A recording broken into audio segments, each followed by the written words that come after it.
శ్రీశైలం హైదరాబాద్ ఘాట్ రోడ్లో భారీ కొండ చర్యలు కొండపై నుంచి విరిగిపడ్డాయి. రాత్రి కురిసిన భారీ వర్షం దాటికి ఎత్తైన కొండలు నాని పైనుంచి రోడ్డుపై అడ్డంగా పెద్ద పెద్ద బండరాలు విరిగిపడ్డాయి.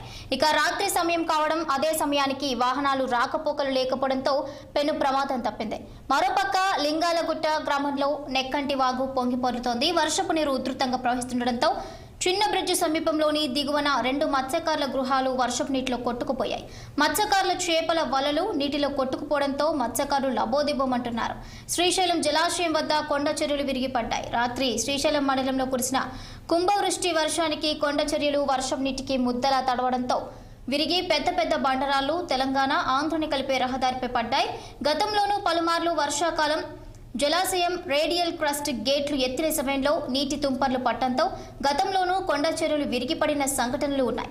రాత్రి సమయంలో ఎవరైనా ప్రయాణం చేసే సమయానికి కొండ చెరువులు విరిగిపడితే పరిస్థితి ఏంటి అంటూ స్థానికులు ఆందోళన వ్యక్తం చేస్తున్నారు.